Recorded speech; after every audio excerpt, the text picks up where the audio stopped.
of the mutual ministry team, and I'm actually just really I'm excited for you guys to get to hear from Dr. Connie Horton, who is Vice President of Student Affairs at Pepperdine University. She's had many different roles. I've known her, I worked for her. She's a licensed psychologist. She used to be the director of the counseling center there. She spent years as a tenured professor in another life, and she is a true expert on the Myers-Briggs inventory. And so when Pastor Steve said, "Hey, Robert, could you talk on this?" I said, "Well, I could," and I've had experience with it in my profession as a therapist.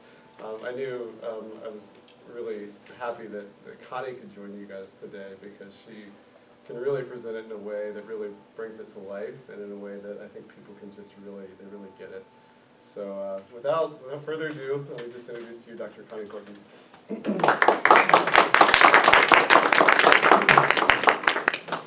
Hello, it's great to be here.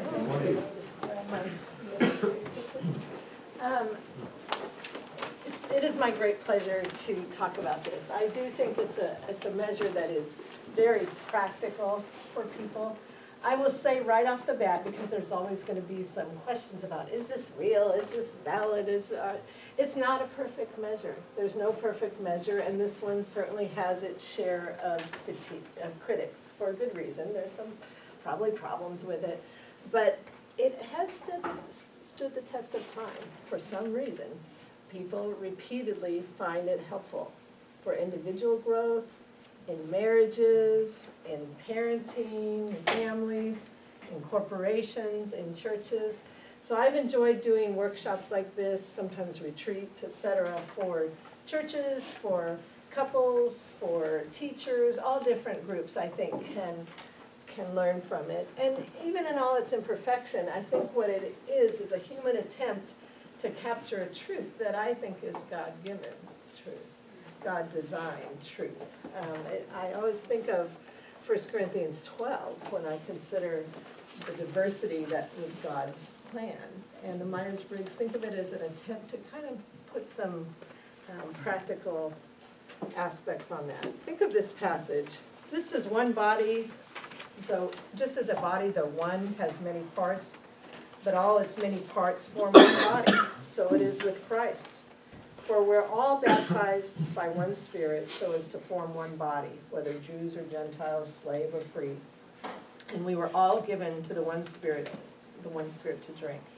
So, even so, the body is not made up of one part, but many. So the foot should, now if the foot should say, because I'm not a hand, I do not belong to the body, it should not, for that reason, stop being a part of the body. And if the ear should say, because I'm not an eye, I do not belong to the body, it would not, for that reason, stop being a part of the body. If the whole body were an eye, where would the sense of hearing be? If the whole body were an ear, where would the sense of smell be? But in fact, God placed the parts of the body, every one of them, just as He wanted them to be. If they were all one part, where would the body be? As it is, there are many parts, but one body. The eye cannot say to the hand, I don't need you, and the head cannot say to the feet, I do not need you. And he goes on and on to describe how there are many parts, that God designed it that way, that in a church family we need people who have different roles, and all are important. In a family, we can celebrate different roles, different gifts. In work settings, in churches. Think of the Myers-Briggs as a way to kind of capture the idea of difference. Difference that is good. And that's an important part about measuring, about thinking about this measure. This measure is not like some psychological tests that would measure pathology or illness. The results might suggest seek help immediately, or severely depressed, or something like that. That's not this kind of test. This kind of test, every score is equally wonderful. It just shows different styles, preferences, tendencies, and gifts. You with me on that? So it's really about celebrating. And think about the implications then for yourself. That if you accept yourself as God designed you, with your gifts, with your personality, with your strengths, etc., that can be helpful. Of course you want to grow. Of course you want to be sensitive to others. But you recognize this is how God designed me. I'm a hand, not a foot.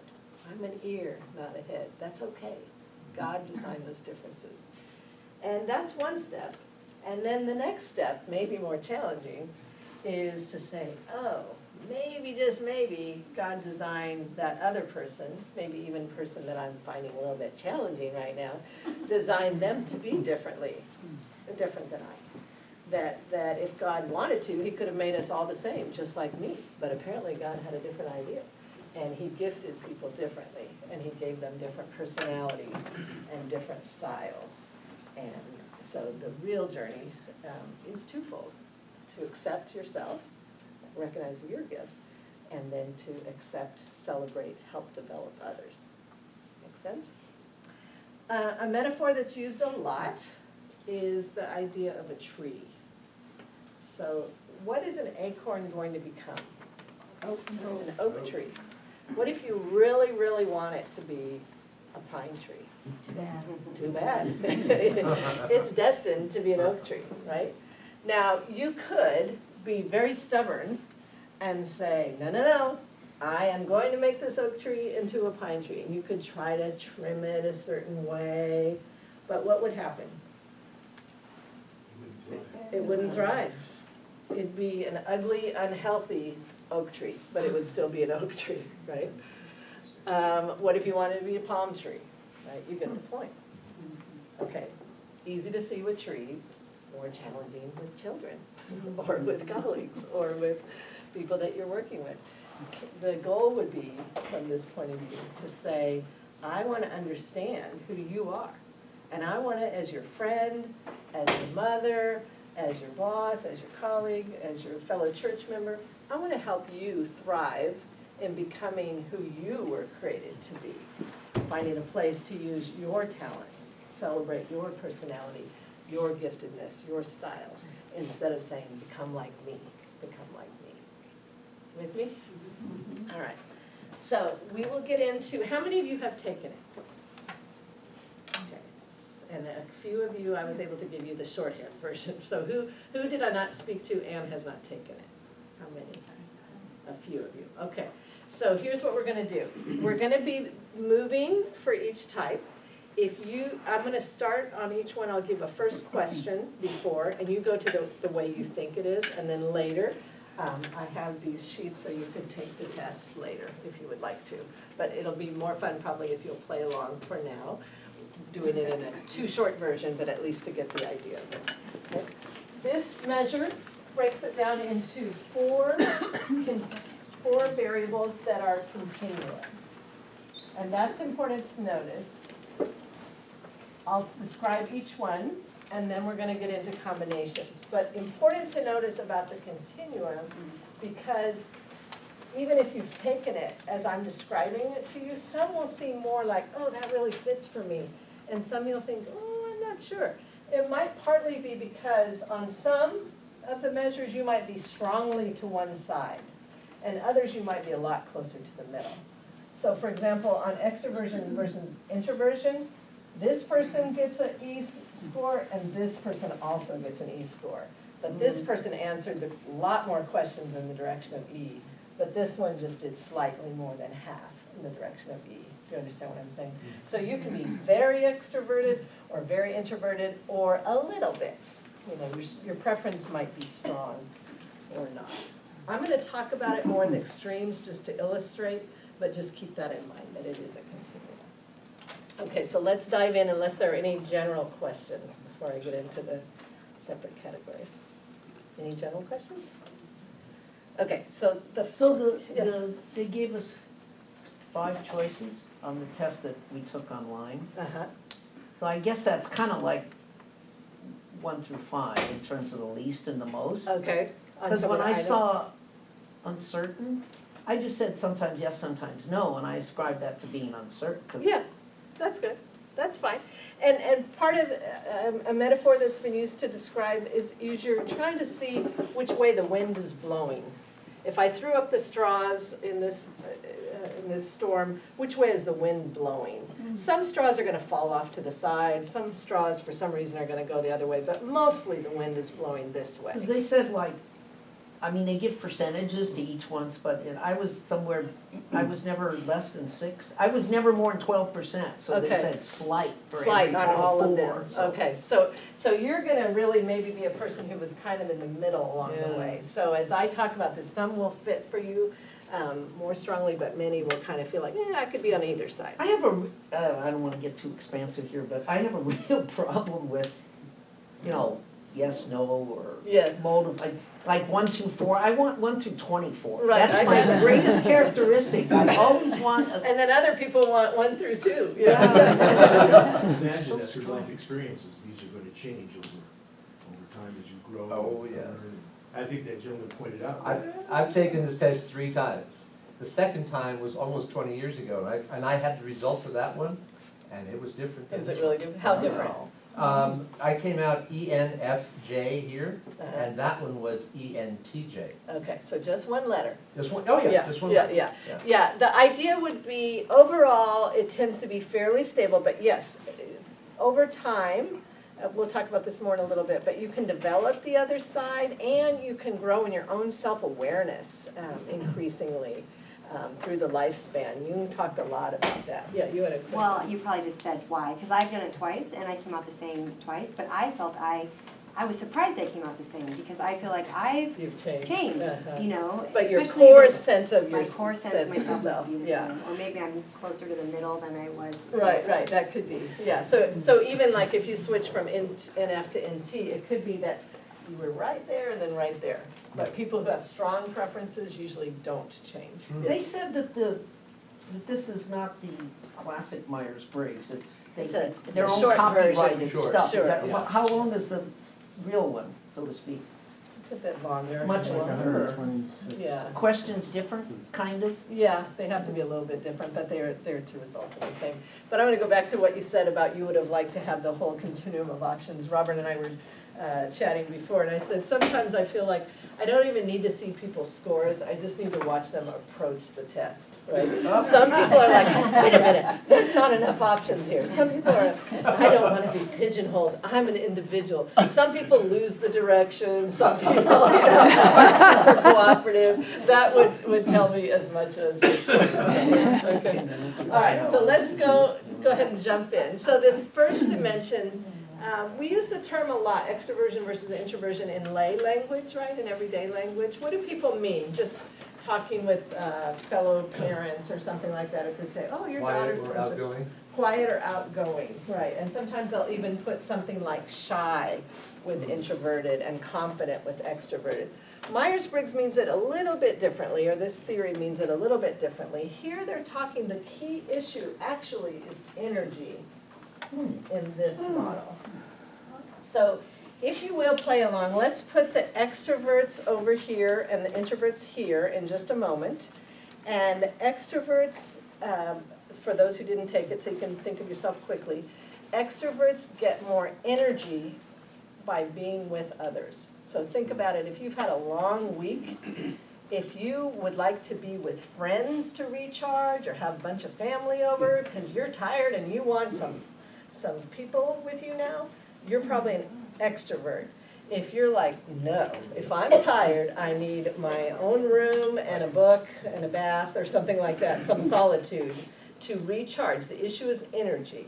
So extroverts, if you would, move here, and introverts move here. You're kind of in the middle, I bet you know where I am. What's your first Your eye on this one. Oh, hey, get away from me, you! You would not follow the directions.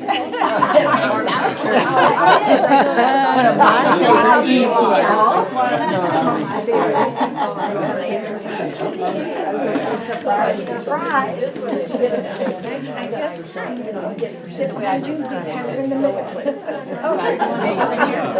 Okay, I switched to here because the last group caught me that I kept writing it here differently than I was organizing it, so I'll try to stick with this. So, let me describe it a bit. So, extroverts, like I said, energy from others. Think about what recharges your battery.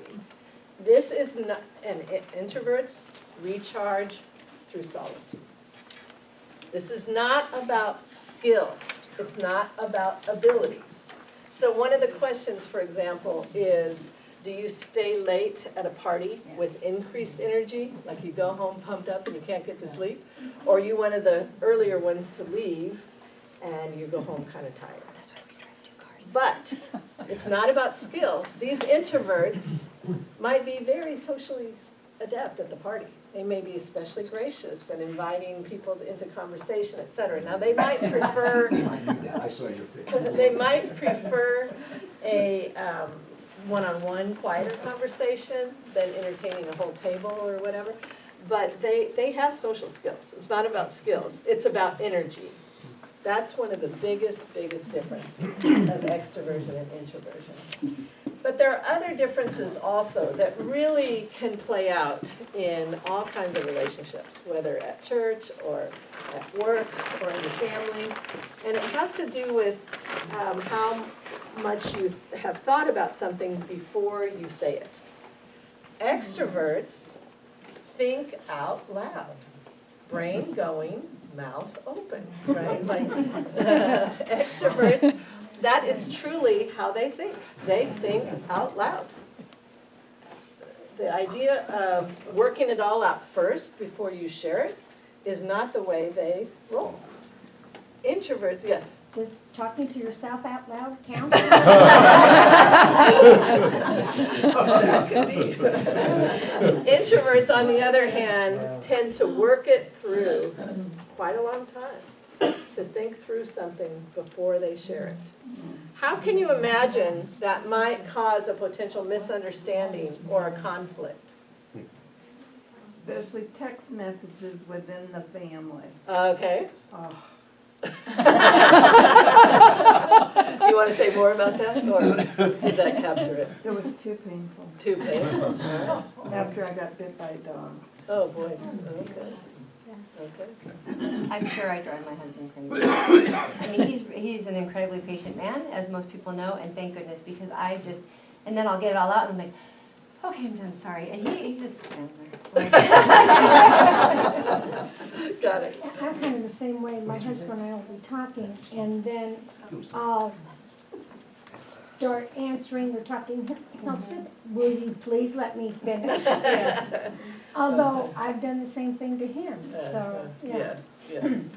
So those are important, right? For introverts to understand that extrovert just needs to verbalize, and extroverts recognize that introverts need time to think, right? And so some of the ways it can play out is even in, for example, in a marriage, if you need to speak about something, or a colleague, you need to work out a problem. Extroverts can tend to just grab their introverted spouse or colleague and say, okay, we need to talk about the budget. You know, how'd you spend this, or what are we going to do about that, or this or that? And the introvert's like, whoa, and might kind of shut down. So what could extroverts do better with that? Chill out. That would be good for us, yes. Also kind of give warning. Give warning, right? Introverts can enter, it's not about skills, right? It's about style. So give introverts notice. Like, let's talk about the budget next week at our meeting. Or as a couple, you know, hey, let's talk about our finances, where we're going to go for vacation, or if we can afford that this year, or whatever. Give warning. The introvert will join the conversation, but don't surprise them. That's one. Another one, sorry? Oh, no, I was gonna go to a personal thing, so you should finish the business. Okay, but hold your thought. The other example could be if I just lost my train of thought. Hang on 1 second. I'll think of myself out loud through this. So extroverts, just because they said it, introverts have to learn, doesn't mean it's an absolute decided point of view. Remember, they are thinking out loud. So introverts, especially strong introverts, if their style is to really think through things deeply and carefully before they say something, and then their spouse or colleague or friend just blurts something out, they might take that as, wow, they really meant that, or we're really going to do that, or that's the plan, or whatever. And the extrovert maybe doesn't even remember saying it. because it was just one of a million things that they Well, said. that sounds like President Trump is the world's greatest example of it. On behalf of The world's greatest extroverts, I would example like of so many to things. say he's a variation. But yeah, is there a filter, basically? And then the counter to that is extroverts need to learn that if your spouse, colleague, friend, whatever, brings something up, they probably have been thinking about it. It's probably more serious or well thought through than if you said it, right? Because you all tend to think first, and you all tend to think out loud. The last thing I'll say, and then I'm interested in your personal application, is in teaching. It's interesting to watch. So teachers probably would do well to sometimes give introverts a heads up about what we're going to be talking about, what I might ask you about, because otherwise it gives preference to extroverts, right? If a teacher just throws out surprise questions. And they say it's interesting to watch in classrooms that extroverts, and not just in class, it could be in church, it could be in a lot of settings, will say a lot, hoping that something we say is brilliant. Introverts will say little, fearing that they are going to say something that's not so brilliant, right? So they're really going to filter way more, where they're like, give a lot and see what happens. Yeah. But don't they complement each other or Absolutely. sometimes in a marriage? Absolutely, Yeah. yes, that is the point of this. Yeah. That is a I big think part of so. the point of that in marriages, in companies, in churches, et cetera, that God designed Yeah, us the to be multiple different. parts to be different, right? Yeah. There's advantage to be able to think out loud. There's advantage to be able to sit quietly. There's advantage to say a lot and sort of brainstorm. There's advantage to analyze first. I guess in the middle of the day, the ones that send those flaming emails to their boss that they later regret, those are more extroverts than introverts. Might be, and we'll look at some combinations in a little bit But too. anyway, what happens, my wife and I are watching a TV show, and she sits there like laser-like, looking at it, or absorbing it, or whatever she does, analyzing. And because I am rabidly ADD, I tend to think of 25 things at the same time that the show brings up, but I verbalize them, and she gets kind of upset about that. My point is that sometimes you've got other factors. aspects Sure. of your personality Sure. that interact with Absolutely. these How we were typologies. raised, other factors, et cetera. This is one way of trying to simplify the infinitely complex creation of God, right? So you're absolutely right. Okay, any other questions, comments on this one, or I'll go to the next? Okay, now let's put on the second letter, I'm gonna put sensing over here and intuitives over here, but hold on just a minute, I'll give one question before, for those who didn't take it yet. So people who are sensing tend to be oriented toward the real world. It has to do with what information you pay attention to. Sensing people, think about sensory, pay attention to what they can see and feel and touch and the real world and the sort of concrete things. Intuitives tend to pay attention to big ideas, abstract concepts, strategic plans. So if you left this room, sensing people, if I asked you later what color was the carpet or what kind of lights were in there, you would probably remember.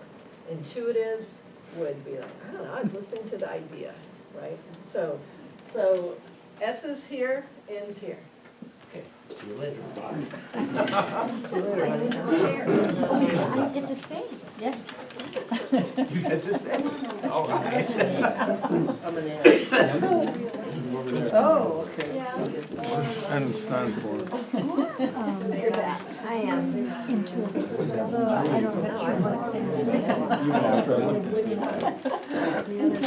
Jeff, you were talking an awful lot for an eye. I know, well, they said I was only 6%. Okay. Oh, it said So we'll slight. go I through know, this that's one. funny. I'm gonna try to watch my time here though, because I we swear. gotta be sure we get to the combinations. That's why I know. So this one, S, as I mentioned, sensory, real world input. Pay attention to what's around you.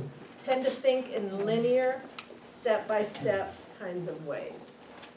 Intuitives think about big picture, abstract ideas, strategies. They say S's have a very good sense of how it is, N's have a very good sense of how it could be. Inventors, implementers.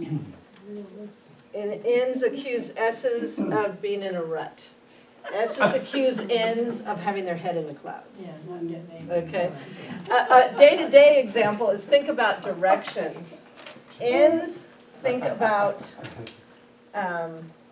almost like a map, right? So it's on the 3 miles north on the northwest corner. Something like that would be the way N's would tend to give directions.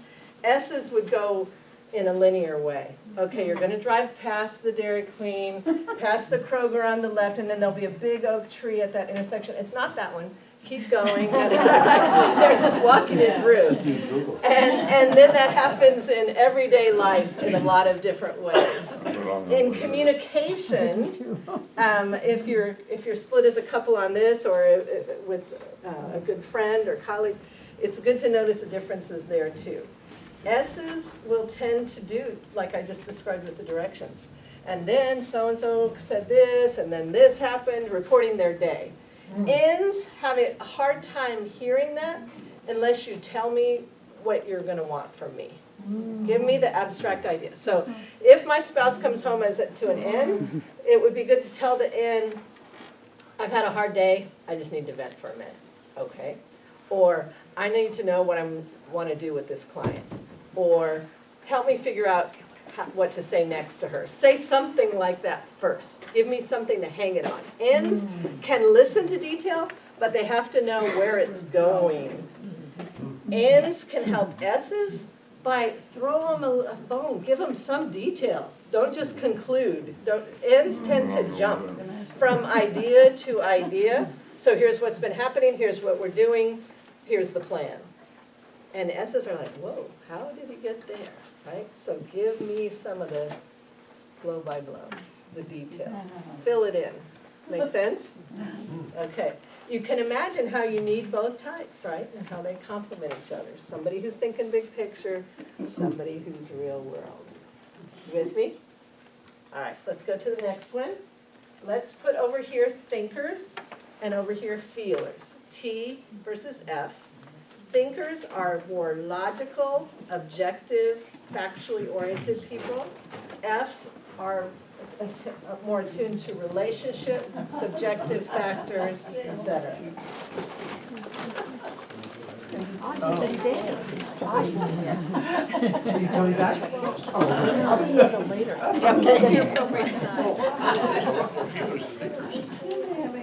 Which one is here?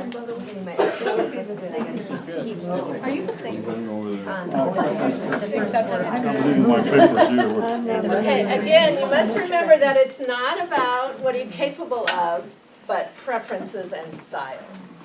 Thinkers prefer to make decisions based on logical, objective data. Feels more comfortable to them. Feelers prefer to make decisions based on subjective, more emotional, relational parts. Both are capable of both. It's not about ability, right? So as a thinker, you have feelings. As feelers, you can have logical thoughts. It's not about that. But it's about how do you approach things. And if you approach it more logically and analytically and prefer to make decisions that way, or you prefer to make it more on relational and subjective factors. You might say at first, oh, this is the Christian way, right? The sensitive feeling. But think about it more like truth. Think about Jesus being fully embodying truth and grace, right? So this group is going to be more comfortable speaking the truth in a difficult situation, for example. This group more attentive to the grace part, the relational part. Do we need each other? Yes, we do. Do we need to develop the other sides of ourselves? Sure, that would be good. But that's the basic idea. So you can imagine how it plays out in relationships, right? How might feelers sometimes experience thinkers? What might you sometimes think in dealing with thinkers? Or how might you feel in dealing with thinkers? what might be a struggle. It's okay, see, they're hesitant to say But they're when they're struggling because I should have started the other way because feelers, no, we love them, we love everyone. You see my point right there, right? But, okay, push through that, and what might you sometimes get hurt by, how about that? Sometimes I might feel like someone's being insensitive. Right. You might feel like, wow, they're being Do they insensitive. have large-scale studies of, because the stereotype, I think, would be that men are thinkers and women are feelers, that's, you know, the old story. So is there any, has that been borne out at all? Yeah, it'll be interesting to study that over time. Yes, more women are feelers and more men are thinkers, but there are many of both. And it's important to, that's a really good point on this one especially, to notice if it is the opposite of the stereotype, how that might feel. So a woman who, or be experienced, if a woman is a thinker, analytical, straight shooter, whatever, what might she be called in the workplace? If a guy did it the same way, it would be fine. Yeah, Or a yeah. man who's a feeler, instead of being manly, is being relationally sensitive, et cetera. So it's good to notice it in that way. We want to let go of the stereotypes. So a feeler might experience, as you mentioned, as somebody as being insensitive, or might take it more personally than it was intended. Thinkers tend to be really comfortable with like sarcastic humor, or a barb, or really kick an idea around and it's just an idea, where Fs tend to experience that more relationally. I'm a T, and I remember one time I was working in graduate school, we were working on some statistics homework with a friend. We were both doing our own homework, but we were just talking about, I wonder how we should approach that one. Should that be discriminant function analysis or cluster analysis or something? And we were kicking it around a little bit, and then I just said, well, I'm gonna do it discriminant function. And I went to my office to start working on it. And I came back later and she was crying. And I was like, why are you crying? Like, and she's very strong F. And from her point of view, I had just said it, like just rudely, like, I'm gonna do discriminant function, you know, like, blah, you know, and that was hurtful to her. And I just can't even relate to that, because to me it was a statistics problem. We were not talking about our relationship or anything super personal, but I needed to realize the way I come off for such a sensitive person. And she, of course, would need to notice over time that maybe it's not all about her or our relationship, right? You get the idea. How might a T experience an F? An F. How might a T experience an F? Wussy. Too sensitive, hard on their sleeves, that kind of thing, right? Logical. They're not being logical, they're being too emotional, quote unquote, if there is such a thing. Imagine like attorneys fighting it out at the, oh, Your Honor, I object, blah, blah, blah, you know, da, da, da. And then it's break, and then go to lunch. Together. That would, yeah, together. T's would be much more comfortable with that, where F's, if you've had that big fight, that feels so personal. Yeah. Okay. Let's go to the last one, and then we'll get into the combinations. Judging versus perceiving. And we'll have P's here and J's here. And the biggest issue is closure. Do you like things Bye. checked off a list, finished, done, put away when you're a J? If you're more go with the flow, get lost in your work, see what happens, you're more likely to be a P. My goodness. Okay, so J stands for judging, but don't think of it as judgmental. It doesn't mean judgmental. It means that you've made a judgment, you've made a decision, you've decided. J's like things checked off. I had a friend one time who said she would always take her grocery list to the store. Of course, she could not imagine shopping without a list. And if she saw something along the way that wasn't on her list that she needed, she would write it on the list. Because it was so fun to check it off, right? Please cannot relate to this, right? Although I've done that, I'll think of something and I'll write it on a list, so I'll remember to get it. Okay, so sometimes it could be a compensatory thing, right? It's not if you tend to be more likely to forget, so you might do that, yeah. But J's, it's how they like to roll. They like to check things off, they like to be on time, they like to have a plan, they like things decided. Think about like purchasing a car. P's like to shop for a long time, test drive forever.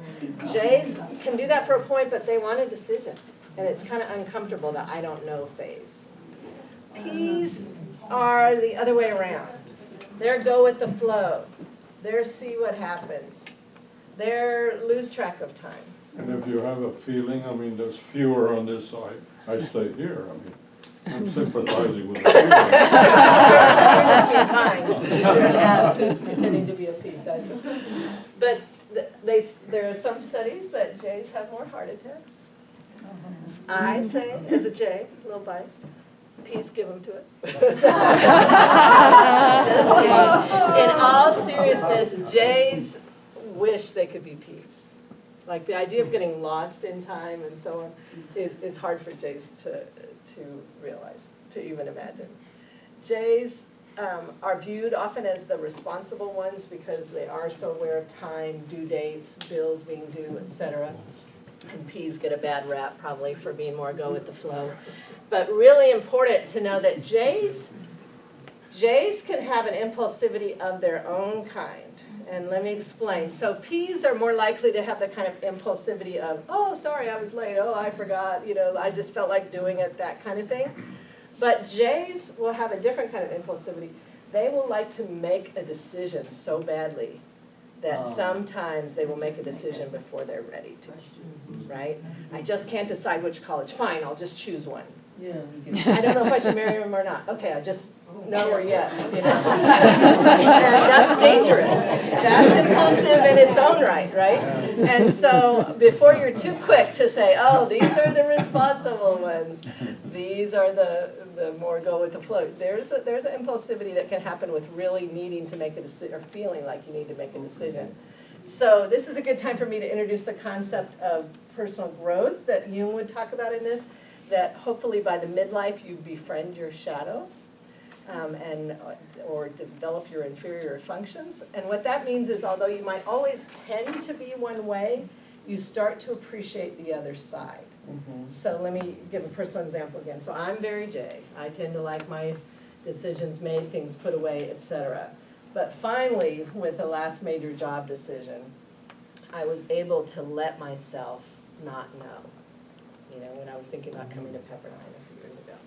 It was like, in the past, I would have either taken it or not and just be done with it because it was miserable to decide, right? To move my family across the country, but on the other hand, it was such a great opportunity.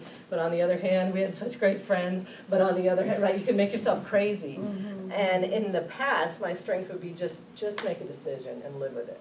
But I had learned, I had befriended my shadow, that I needed to sit in the land of the unknown a little bit longer to make a decision I could feel good about. So J's can learn to be a little more P, P's can learn to be a little more J. Yeah. Well, when you get older, you start thinking about your children. Yes. So you're changing. Right. Right. That's what I'm That's experiencing myself. Sure. You let go of your own things, and you want your children to. Yeah, that's right. So a lot of things shape you, right? You've had the experience of parenting, considering others, your age, you have the wisdom, you benefit from, you know what, even though it's fun to go with the flow, sometimes I accidentally step on people's toes if I'm late. Or you know what, I make good decisions on time, but I need to sometimes let it be unknown for a while longer. That's the idea. Okay? Yeah, see, again, it's like,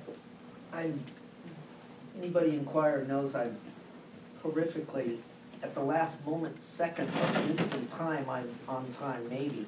Howard will kill me if I'm not, but the director, conductor, but I'm always late to everything. I lose track of time a lot, but on the other hand, I despise making decisions. I can give you 10 reasons for something, 10 reasons against something, but I don't want to decide which one. So what the heck is that? Why are you on this side, Jeff? It might be twofold. It might be partly as Yeah, well, I to think. do with the combination of letters that we'll get to. Slightly. Yeah. All four of mine were slightly. Okay, well, it might be partly that you're slightly, it might be partly that it's a combination of letters, which we're about to get to, and it might be partly, as we were talking before, there are other factors, ADHD, for example, if that's in your life, okay? He shared that, I'm not just diagnosing. For those who came in late, you're like, wow, that's like. I had a shrink kept wanting me to take Adderall and I didn't want to take it. Okay, now, as you can imagine, because there are four letters of two options, you could be any one of 16 possibilities, right? But we're not gonna go through all 16. We're gonna go through 4 core types. So bear with me for a minute and I'll get you in the right groups and then this will make sense. So first, check your second letter. Are you an N or an S? Let's have the S's over here. If you are an S, come over to this half. If you're an N, but stand, don't sit yet. If you're an S, stand over here. And if you're an N, stand over here. I think I'm more of an N. I just don't move because my back hurts. N is over here. Okay, if you're an S, so all these people are S's, look at your last letter now. If you are S and a J, group together in this front, you can sit down now. If you're an S and a P, go towards the back. Now, N's, I'm going to ask you to look actually at the third letter, not the last letter. So if you're an N and an F, come to the front. If you're an N and a T, come to the back.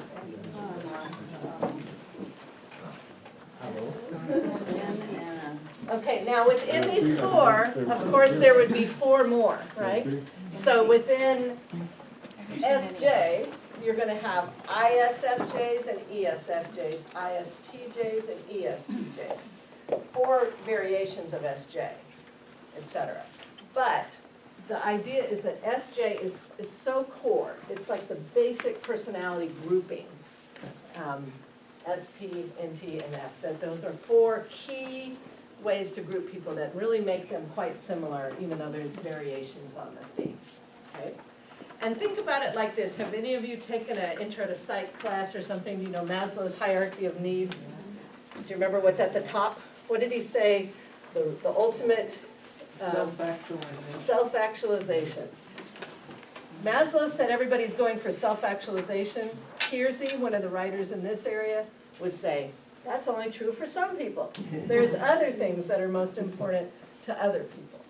So let's go through what's most important and some of the basics of the 4, and I think you'll start seeing yourself, your friends, your family, colleagues, etc. So SJ's core value is to belong through service. To what?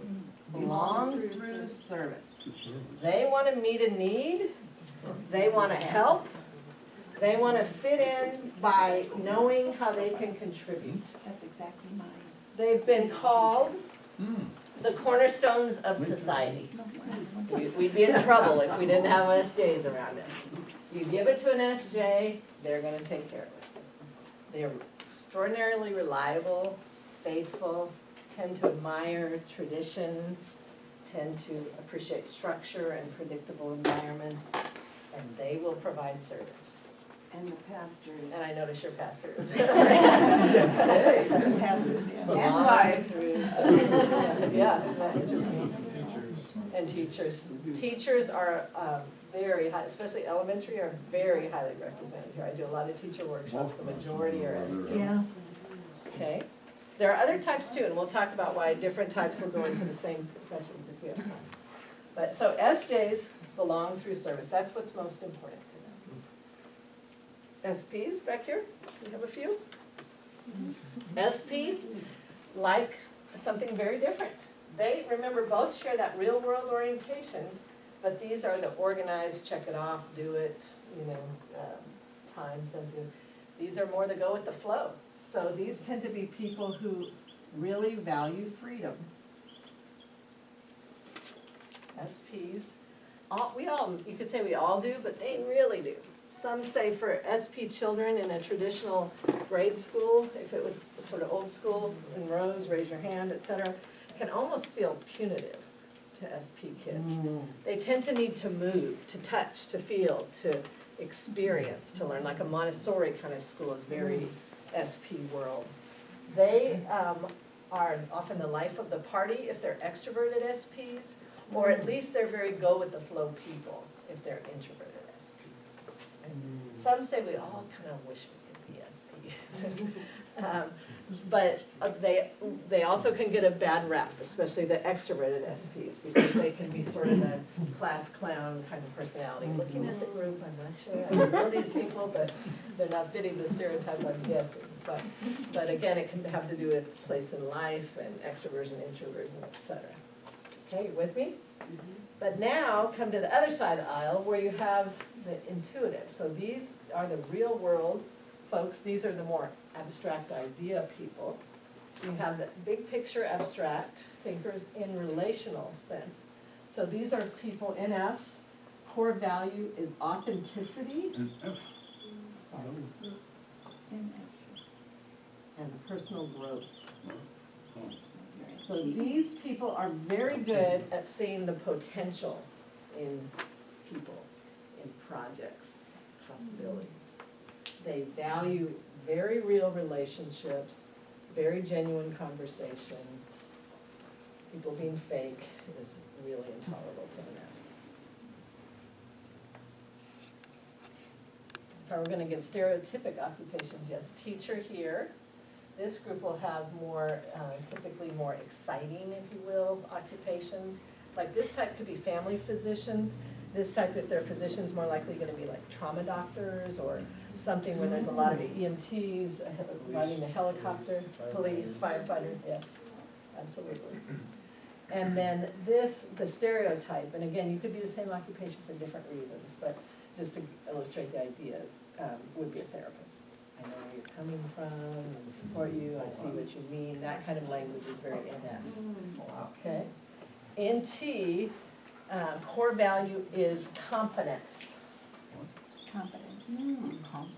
Not confidence, although they like that too, but competence. They want to be competent, they want to be expert, they want to know a lot about a lot.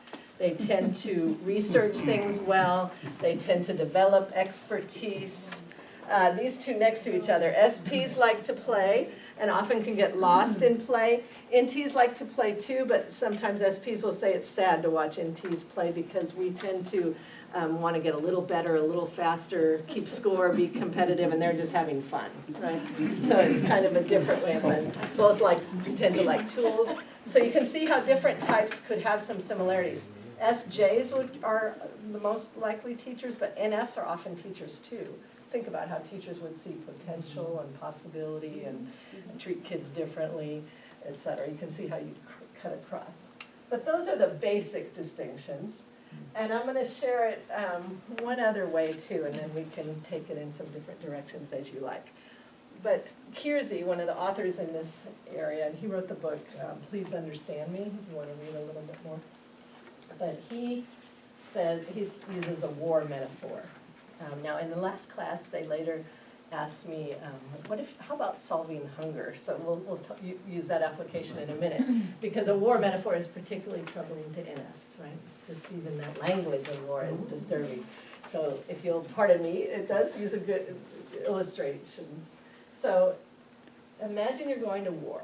And this shows the different kinds of intelligence, and it would have multiple applications, including working on hunger. So NTs would have, their IQ is strategic intelligence. They are good at coming up with the strategy of the war. They would be the ones that have researched the enemy, who know what's worked for us before, who's thought through the geography or the territory or the weaponry that's likely to be used. And they are thinking strategy based on all their good thinking, big picture thinking of where we need to go in this. Okay? SJs have what we call logistical intelligence. So they would think, okay, General, then we're gonna need this many troops, this many weapons, this many meals, this much transportation arrangements, et cetera. They work out the logistics. They're great at thinking through, how are we gonna implement your plan? Logistical intelligence. SPs have a very important kind of intelligence, and you can see why they'd be in trauma rooms or that kind of setting. It's called tactical, or some people would call it boxer's intelligence. The idea is, we had this great strategy, we had the resources to make it happen, but oh man, it's going a whole different direction. The enemy's approached a different way. They had weapons we didn't know about. Something, and so the reason boxer's intelligence, like if you're expecting a right hook, but I come from the left, do you know how to bob and weave, so to speak? These people are great at shifting the plan. And now we need to do this, now we need to do this. That's tactical intelligence. And these people, in Fs, have diplomatic intelligence. They're the ones that say, do we really have to go to war? Can't we work this out? Right? They're gonna have the relational strength. So, in all seriousness, in the last class, when they were thinking about world hunger or hunger and homelessness in the Conejo Valley, think about how all might have something to contribute. What might, let's start with SJs. What might SJs be doing? Food bank. Food banks, soup kitchens, clothing drives. Say it again. Getting volunteers? Getting volunteers, like getting the systems all worked out. That would be SJs. But NTs might have a different approach or a different piece to contribute. What might NTs do? Sustainability. Okay, they might look at sustainability. They might look at what is sustaining homelessness and hunger in the first place. What are the systemic things in place, right? Could it be to avoid a Right, disaster? right, sure. We would, NT would be thinking the Right. future. Yeah, right, how can we anticipate some future Anticipate, planning that right. will help this? NFs will have the relational abilities among the homeless, to treat them like real people, with key players in the political system or in the volunteer brigade or whatever, like really developing the relationship, recognizing that really everything at the end of the day is relationship. And then SPs are gonna be flexible. Oh, wow, we ran out of whatever at this event, what are we gonna do? And let's have something fun going for the kids. And let's just, not take ourselves so seriously, etc. Does that make sense? And so you can imagine in church communities, in solving big problems, in working out a corporate goal, etc. It's good to have all the parts. It's good to have the ears and the eyes and the head and the feet. Right? And so you can see how this is one way to think about that. Questions, comments? Can I tell everybody then, so, might not be an easy assignment for next Sunday's class, but think about what is your favorite gospel? Matthew, Mark, Luke, or John? We'll talk about that next week in terms of these temperaments. Oh. So, thank you. Yeah, that's great. Questions, comments, reactions? Yes? I'm thinking of two things at once. First of all, I'm brain injured. My life took a major shift. Family doesn't get it. Now adult daughter 25 in law school, Pepperdine, got an A+, is know-it-all. Oh my gosh, it's a real shift. The other thing I'm looking at is what were my favorite jobs and what would Yes. I excel at? And that gives me a memory of my history, Yes, what my core was. yes. And I can appreciate a head injury or any kind of challenge like that for anyone would be challenging, but for an NT whose core value is to be competent, that probably was a particularly. I wrote a disaster plan for a whole county, Yeah, for 11 hospitals. yeah. And now I'm not allowed to feed the dog.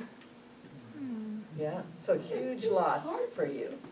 Yeah, thanks for sharing. As painful as that is, that really does illustrate how you can appreciate, if you understand what's most important to somebody, and even how to help So thank you, and I'm sure that was so hard, and as you find your way, you're gonna find, what can I do competently now, right? And I'm waiting for the years to pass. My daughter will move out, Yeah, and I see her dating an engineering student, and they are not on the same quadrant at all. yeah, yeah. Let's talk about couples in just a minute here, I wanna talk about that. But thank you for that, and even as we help, for example, imagine an SJ, let's use a different example. When an SJ gets very sick, remember their core value is to belong through service. So of course, the church should bring meals, etc., for a time. But then part of it is helping them get back on their feet, because they are not gonna ultimately feel good until they can serve again, right? So keeping somebody's temperament in mind helps you know what's gonna be most important, even from a care perspective. You had a question? So how do you figure that out on the fly? Like, you don't know everybody, so how, you know? Yeah, I think over time, Yeah. that's the beauty of getting it just to these 4 simple things. If you start to think about this, you'll start to notice who are the people who can hardly sit in church through a service, right? Who are the people who are always kind of, yeah, but analyzing it? Who are the ones who are so sensitive? Who are the doers who are often behind the scenes making things happen? You can start to guess over time, and at least the basic idea you can usually get. I want to say something about couples related to your daughter and son-in-law potential. Yeah. Couples, it's interesting, Kiersey, who's, keep referencing here, I've heard him speak on this a few times, or a couple times, and his own thinking has changed over time. First, he used to say, basically, opposites do attract, and people should essentially find their opposite. Then he said, yeah, all but this S and N thing, because that's such a big divide. It really is a different way of sort of paying attention in life, and the N and S couples will have a hard time. But then he changed again, and he said, no, it's just like any other relationship. The key is that you accept your spouse for who they are. If you're an SJ, you can marry an SJ, and that's great, and help them to be the best SJ they can. If you're an SJ and you marry an SP, just make sure you accept them for who they are. And the key is whether you can celebrate the other for who they are. Now, in practice, my observation is people do tend to do this a lot, either the same or across these. And there's not as much of that, but there's some of that, for sure. And it can work beautifully. The issue is, do you accept each other? And then if you have the same strengths and struggles as your partner, the same, you're gonna have to think that through, right? Like SJSP, okay, this person will make sure the bills get paid and things get handled, and this person will make sure we have some fun. If you're both here, who's gonna make sure the bills get paid? If you're both here, who's gonna make sure you lighten up a little bit, right? And so it's just a little. Another big thing on that is where you are on the continuum. Right, absolutely, absolutely. So if your partner is very J and you're a little less J, you might see more go with the flow relative to that. And also think about this with your children, for sure. Like, one of the things that's hard for people sometimes is if their kid is not the chip off the old block, if they're really quite different. And can you learn to just love and celebrate them for who they are, even if they are very different and may have careers very different than what you would have had, or may operate in school and interests and so on very differently than you did. But as long as it's healthy, as long as it's within good boundaries, et cetera. Have they ever can be done celebrated. longitudinal study, I mean, to see what, like, kids when they're 8 versus kids when they're 28? I mean, you know, to see how the natural, if there is such a thing, course of changes as you progress through maturity. Yeah, and all it that tends stuff. to be fairly stable, but some children are too young, really, sometimes to be fully developed, number one, and have the abstract ability to think about themselves. No. So I would put some caution with children measuring themselves, but I think more parents will watch and notice, wow, this kid was different from this one at day one, you know, and they really took different There's so paths. many gazillions, I mean, you know, anecdotal and where kids are in the same family, raised the same way. Right. And they're different. Yes, yes, just talk to a parent, you'll see that, for sure. Final thoughts, questions? we're out of time, Is but it- thank is you, it- it was my pleasure. Is it I time? wish we could go for hours.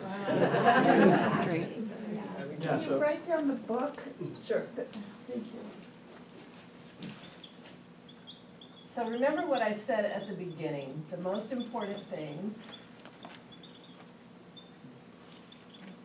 If you, that's the book by David Kiersey. The premise that I started with is assuming that God created diversity for a reason. Like we talked about in a lot of different dimensions, did he also intend for it in terms of preference and talent and gifts and so on. And so then that means both celebrating your own God-given traits and then also wanting to encourage others where they are. Did you have a question? Okay. What's the last name of him?